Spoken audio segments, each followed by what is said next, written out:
Guangdong Tzu Chi volunteers distribute aid supplies to flood-affected residents in Lianping County. Volunteer translators help out at Tzu Chi Free Clinic in Jordan, allowing the events to run smoothly. Welcome to Dai Headlines. I'm Margaret Lin. Thank you for joining us. Guangdong province in China suffered from serious floods due to downpours in early June, causing many places to be severely impacted. After volunteers assessed the damages, they held a distribution to alleviate plight of the affected residents.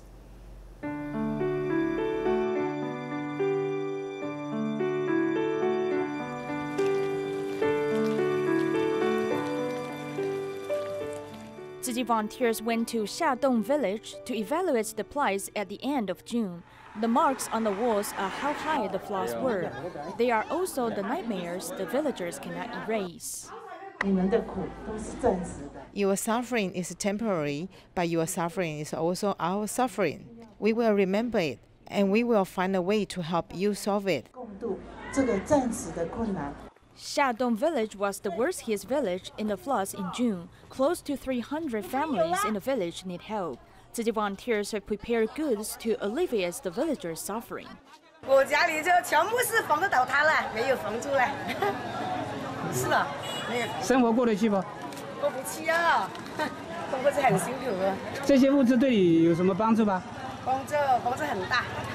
Some villagers are affected by the floods, but they still help out at the distribution. Everyone is in a difficult situation, but with you coming all the way to our village, we should come together to lend a hand.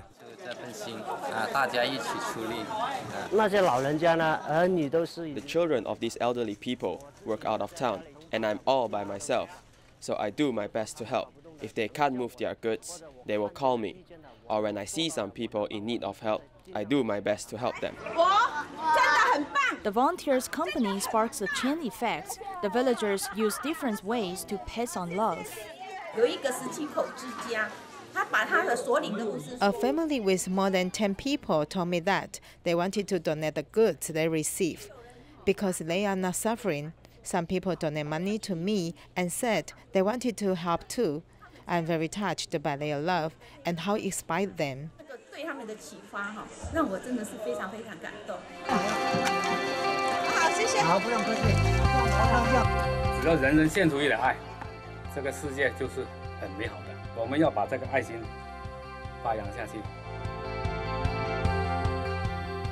A Thai woman in her 60s shoulders the responsibility to care for 7 people in her family, including her bedridden sister, her paralyzed son, and the children left behind by her older brother. Knowing that they live in a difficult life with an old, damaged house, Tzu Chi came to help them repair their home and also give them spiritual support. Tzu Chi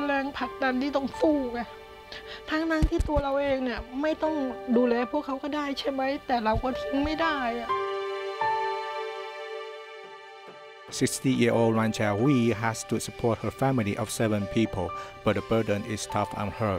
Her son has been paralyzed for 17 years, and it is a sweet burden.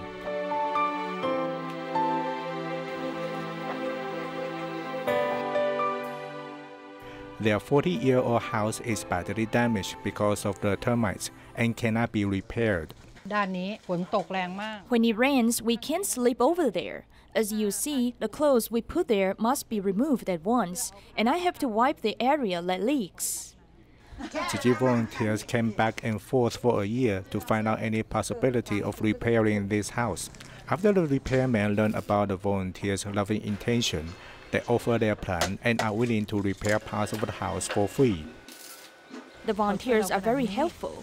If I can pay back, I will grab the chance to do it, even though my ability is limited.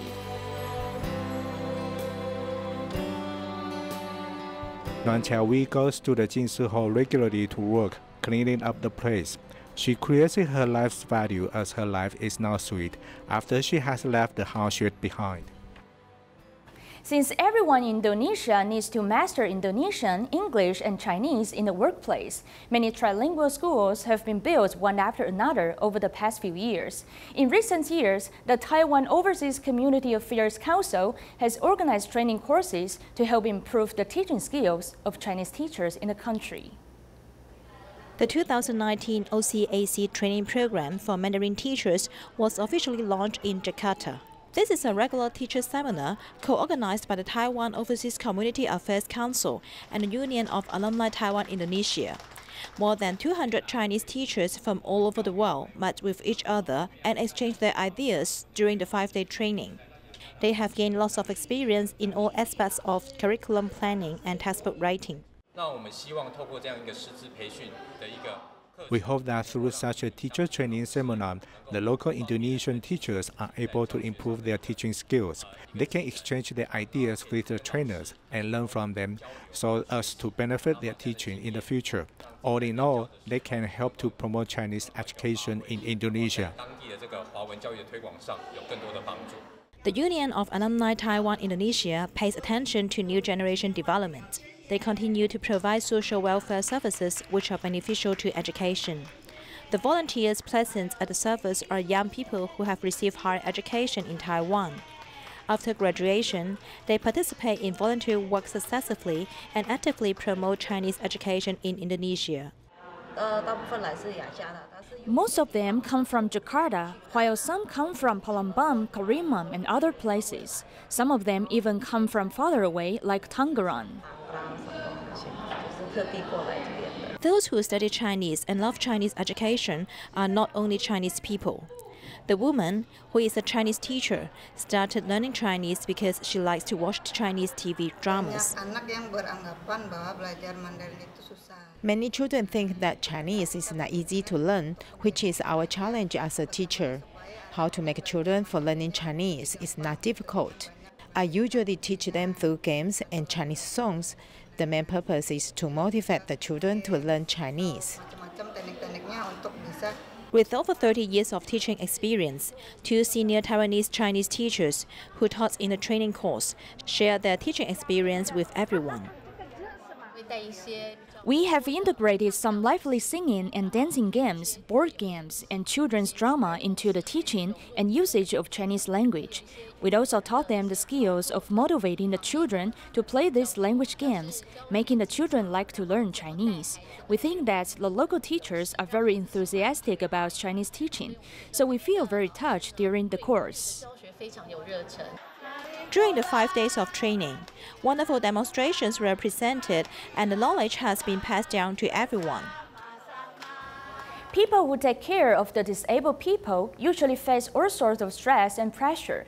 This is why Taiwan's Mercy Love has continued to praise and recognize the difficult work of taking care of a disabled family member. Let's take a look at a few winners this year.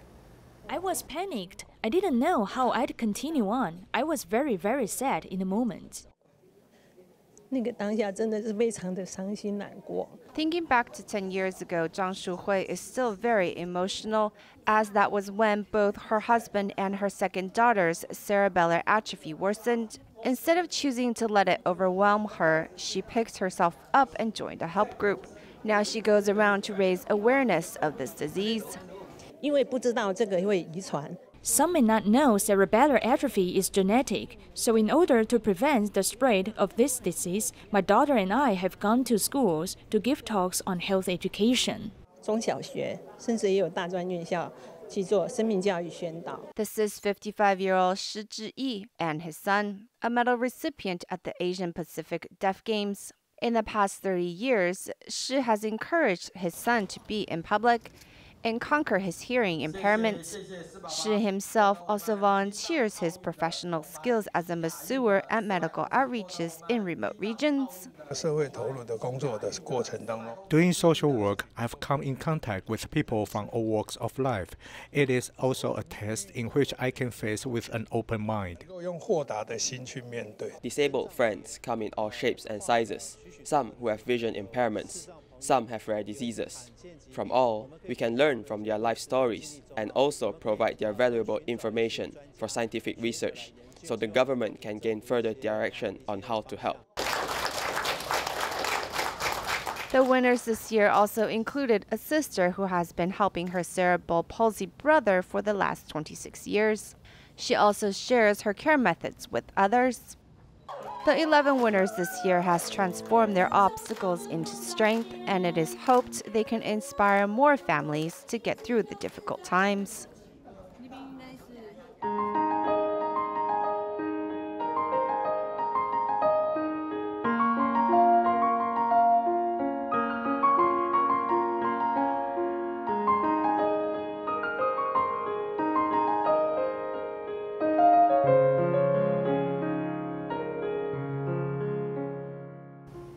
During the 5 days of Tzu Chi's free medical outreach in Jordan, more than 2,500 people received help. To ensure that the events can go smoothly, some volunteer translators also came to help with the communications between the doctors and patients.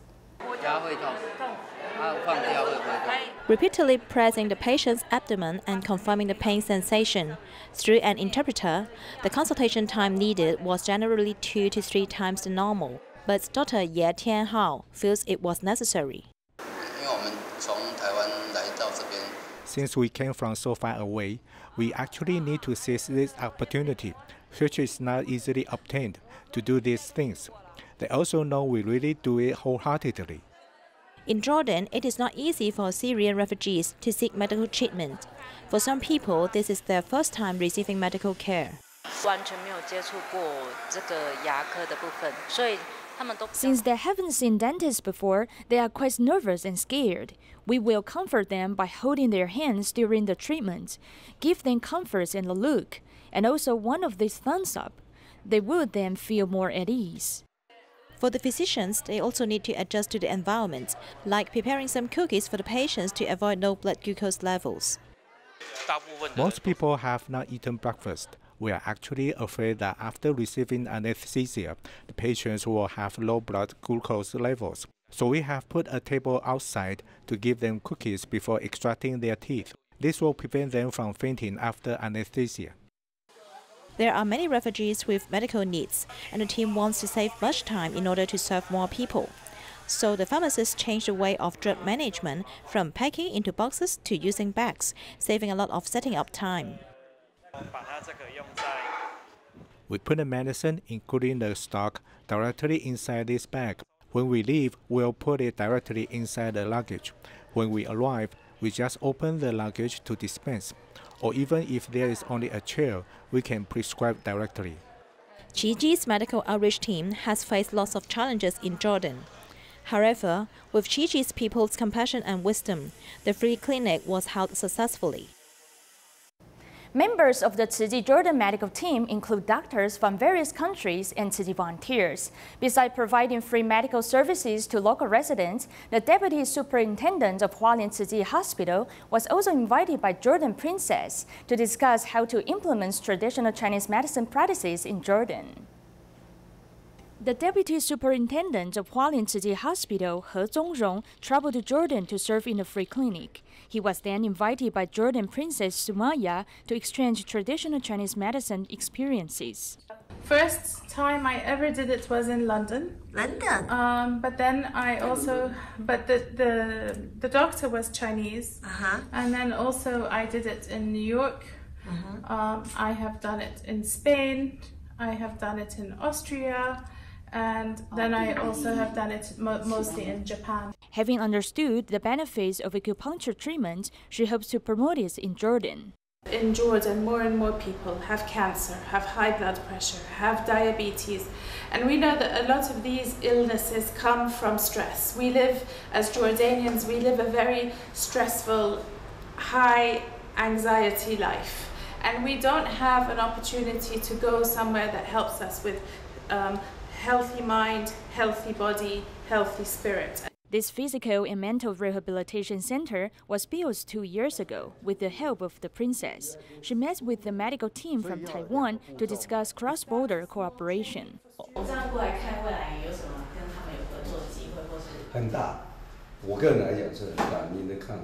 If there's any chance for us Tzu Chi to provide TCM services here in Jordan, this place will be an ideal one.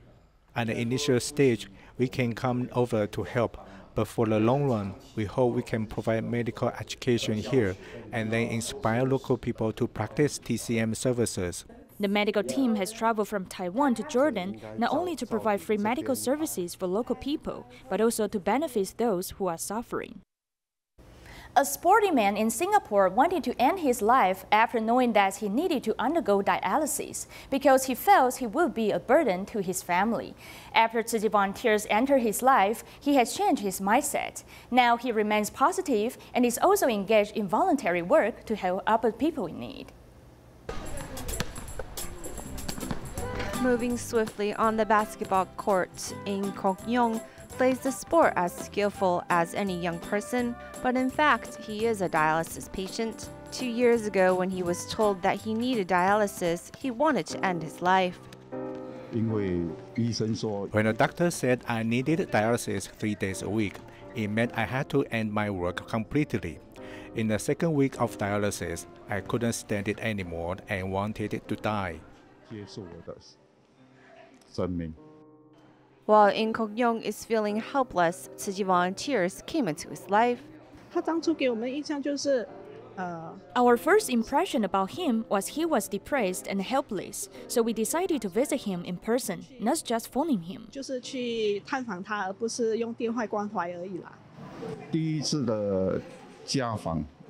When the volunteers visited me the first time, I thought while there were still people caring about me, their thought about me was very touching.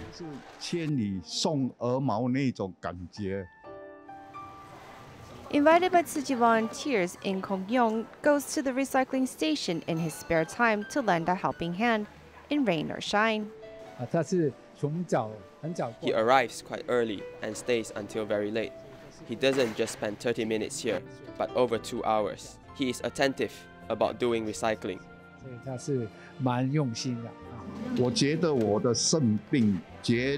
I feel my kidney disease can't subdue me. I can't do anything. I'm the most normal of normal person. In Kok-yong uses his example to encourage people with kidney disease. I want to continue living. I must continue living, help other people, and pay back to Tzu Chi. He can accept the encouragement and the care we give to him. I didn't expect our care had so much impact on him. The volunteers' love allows In Kok-yong to feel alive again. He said that he will pass on the love to other people. Since 2010, Tzu Chi kindergartens in different parts of Malaysia implements the Passport for Vegetarian Land campaign every year. Although the activity only lasts for a month, some students continue to adopt a meatless diet even when the event concludes. A 12-year-old who graduated from a Tzu Chi kindergarten has been going meat-free since then. His mother says he hardly ever gets sick and is even a strong swimmer. Sympathizing with the animals, Tong Zhen-nin has decided to embrace vegetarianism. I started to adopt a meatless diet since my participation in the Passport for Vegetarian Land campaign. I do so because I won't kill animals. Our class started to implement the Passport for Vegetarian Land campaign since the age of 5. Through this activity, the children realized that the earth had already fallen ill, and they needed to go vegetarian to save the earth and animals. Since then, Zhen-ling has been insisting on going meatless up until his age of 12 now. Tong Zhen-nin's perseverance also works on his swimming performances. In fact, his perseverance is more important, although he adopts a vegetarian diet. But if he upholds perseverance, he can perform well in swimming. Tong Zhen-nin's initial aspiration to go meat-free is to protect animals, but he has proved to his relatives and friends that adopting a vegetarian diet does not affect him being a strong swimmer. In our next report, we meet Lin Daizhen and Chen Ziyu, the pair of friends who are as close as sisters, have lost the ability to use their lower body due to the Kaohsiung gas explosion. Their outlook on life, however, has not been affected by the incident. They have trained for wheelchair racing and traveled to different countries to participate in the races. Let's learn more about their determination.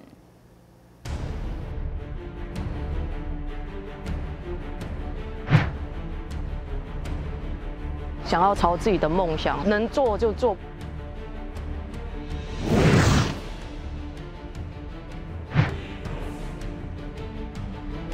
我从以前其实很喜欢挑战我自己。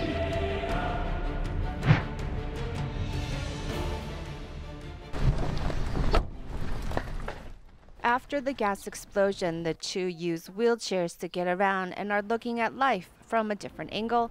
Since they are in similar situations, they encourage one another and even began training for a marathon together.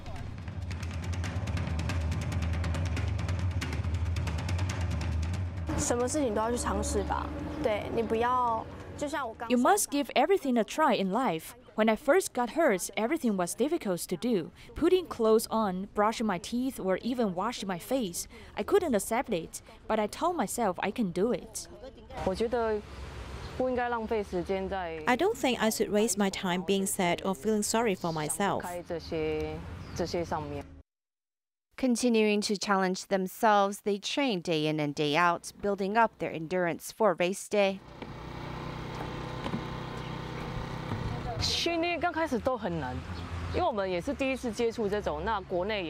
The training in the beginning was hard because there is not a lot of information about wheelchair racing in the country. So we had to find our own way as we trained.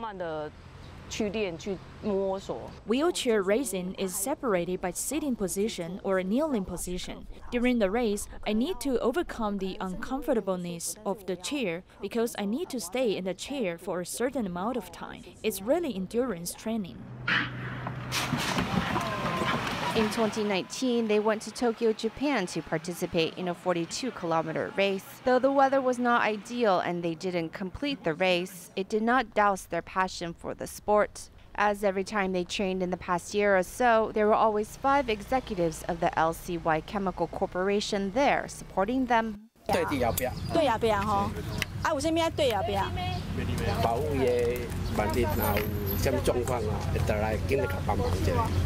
No one wanted these accidents to happen. I've seen many of those injured victims who end up in court suing, but these people, they are really here to help us.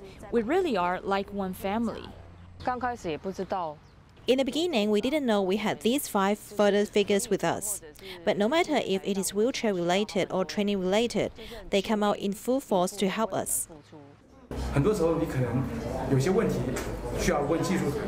On this day, they are having employee orientation meeting for their new job. They are our representatives and they are whom the customers see first and our first impression to our clients. Maybe people have doubts about whether we can do it, but we can just do it. Comparing myself with others, if you want to say I'm a light victim, then yes, I'm not the most severe, and I'm luckier than most because at least I have full use of my hands.